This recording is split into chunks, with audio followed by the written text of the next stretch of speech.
Don. Ya sen de al ceza. Hadi sus. Oyun oynuyoruz. Çekil kan.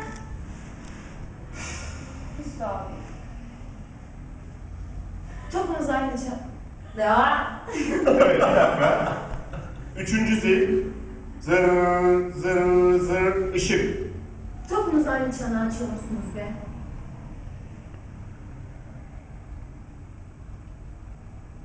Bilmez miyim ben? Benim adım Sevtap, oğlum Sevtap. Hayetemde bakarım da çevreme. Lan hiçbir alem benim badem gözlerime bakıp da milletin tüm aklı gözü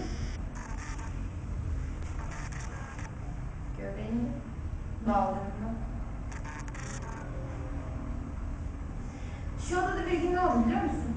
Ne oldu? Bilmem ne müdürlüğünden emekli bir herif. İşte tam şu iskemlede oturdu. Sel gibi gözyaşı döküp yalvardı. Ne için biliyor musun? Ne için? Biraz düşün bakalım.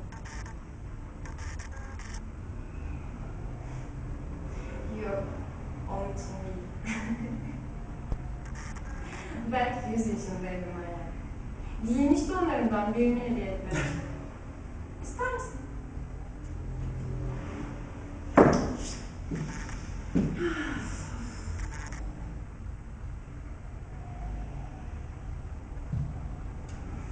Elimde de bir sarı oğlan. 5 kuruşluk rakı içmiş. Elinde bıçak. Bağlı odama. Hırt! Ben adamı şişlerim. Hırt! Ben adamı şişlerim. Hani bayağı da hoş çocuktu. Güzel çocuktu.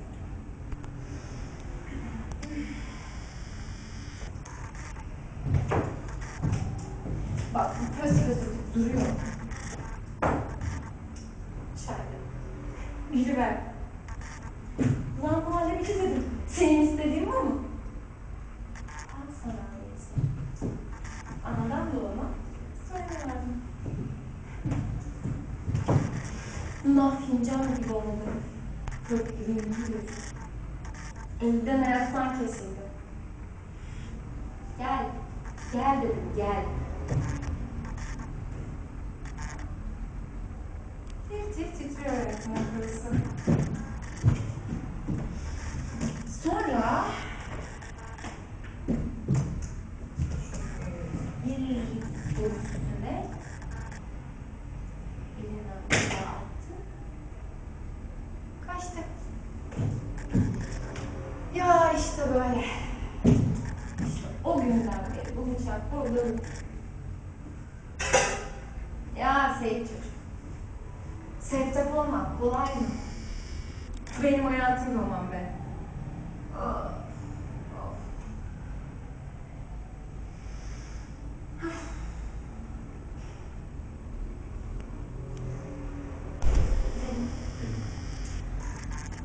Gördün işte, Veli Bey okul kızı. Biraz geç kaldım diye aklı fikri buluşuyor.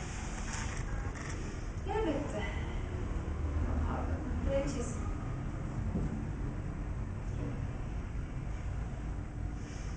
Dur, azıcık daha ağlamak istiyorum bu gece.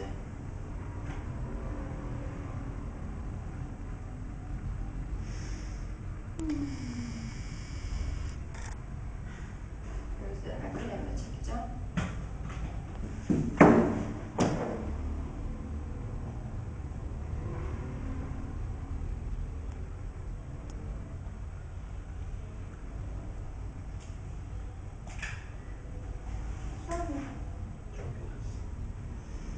Ne müdürler, ne jandarma kumandanları, ne pamukçu ağları kuvvetmiş kadınlar.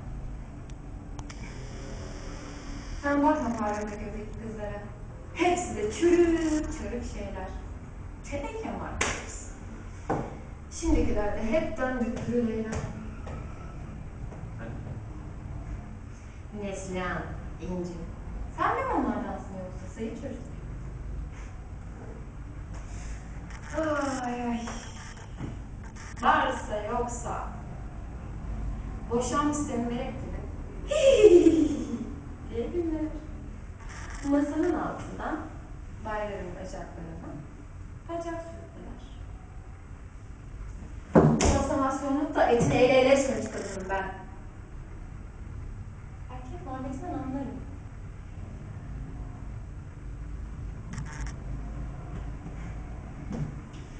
Şimdikiler 2 tane viski içtiler miydi? Su muhallebisi gibi, Paris'e gibi yavşayı veriyorlar. Lak diye herifin kucağına düşüveriyorlar.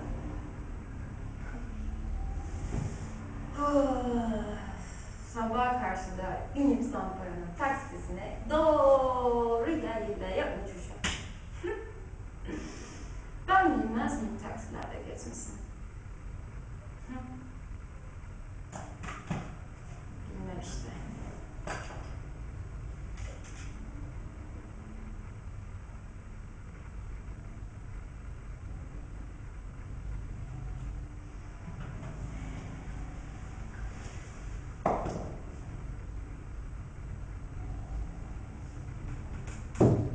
Taksilerde gezmek. Otellerde kalmak. Hepsi benimle bildiğim şeyler. Ama yok be senin.